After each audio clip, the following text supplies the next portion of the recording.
F24, donc, nous saluons toute la presse présente ici. Nous saluons les leaders et tous les membres de F24 aujourd'hui présents. Je vais donc vous lire le texte de la conférence de presse de ce lundi 5 juin 2023.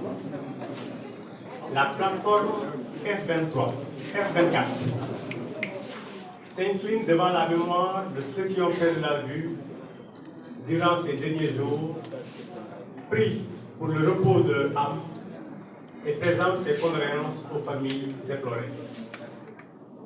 F24 regrette les scènes de violence inouïes qui sèment le désarroi dans nos universités et nos quartiers. Les incendies programmés des villas et des voitures, le saccage des biens publics et privés dans de nombreuses localités, dont la responsabilité totale est imputable au président Macky Sall et son gouvernement. En effet, depuis la publication du verdict unique d'un procès honteux qui a acquitté Ousmane Sonko des chefs d'accusation de viol et de menaces de mort, le sang coule. Le bilan provisoire fait état de 16 morts, 357 blessés et des arrestations par centaines. Les Sénégalais souffrent et manquent de plus en plus de tout. Les restrictions et blocages sur Internet et les réseaux sociaux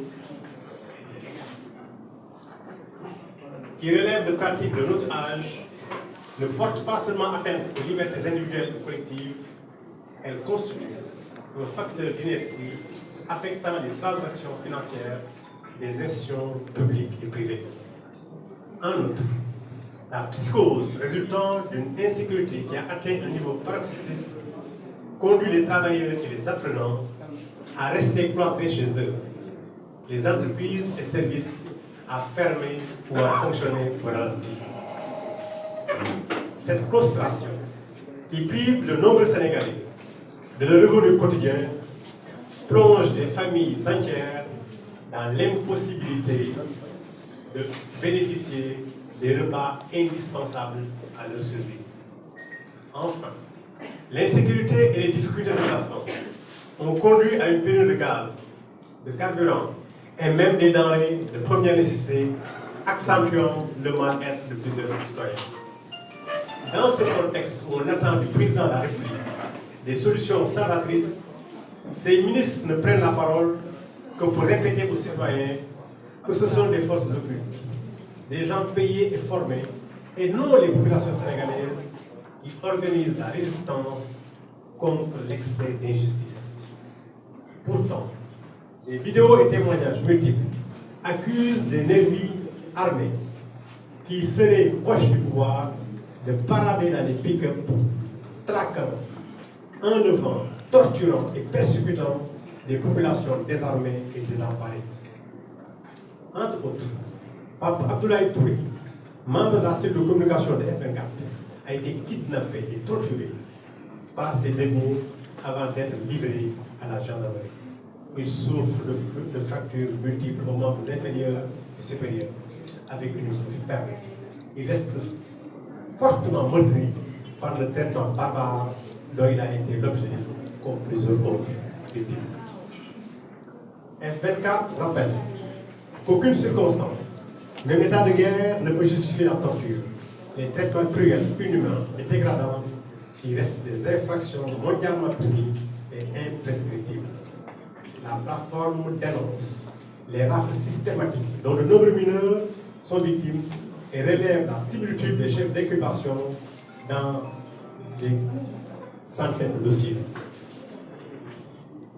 F24 demande aux avocats de se rendre nombreux dans les commissariats, brigades de gendarmerie et prisons pour porter secours aux détenus dont certains ignorent jusqu'à leurs droits les plus élémentaires, souvent bafoués à leur insu. F24 invite les bonnes volontés à verser une contribution volontaire à sa commission financière pour apporter une aide aux détenus démunis qui ont faim et soif. Mettre un terme avant qu'il ne soit trop tard aux exactions, à la violence aveugle, à la terreur et subséquemment à la vendetta qui s'installe progressivement dans notre pays relève uniquement des prérogatives du président de la République. À ce titre, F24 exige la libération de tous les détenus politiques et appelle le président Macky Sall à créer les conditions de la désescalade par la levée immédiate du blocus du domicile de Ousmane Sonko et par la prise de mesures allant dans le sens de préserver la paix civile en lieu et place de l'acharnement dont ce dernier est victime.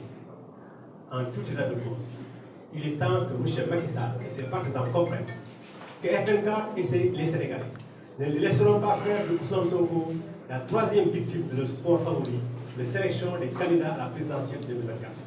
Que F24 et les Sénégalais épris de justice et de paix n'accepteront pas l'accomplissement d'un coup d'État constitutionnel à travers une candidature à un troisième mandat illégal et illégitime. F24 informe l'opinion nationale et internationale de la saisine sans délai de la CPI et de toutes les instances internationales appropriées afin que les nombreux crimes commis depuis 2021 ne restent pas impunis. F24 invite les Sénégalais à signer la pétition, à se mobiliser et à participer massivement aux séries de manifestations pacifiques prévues dans son plan d'action, dont les premières auront lieu les vendredis 9 et samedi 10 juin 2023. Il s'agira de la part de tous les citoyens, soucieux du triomphe de la vérité, de se mobiliser pour manifester leur engagement pour la paix et la satisfaction des points consignés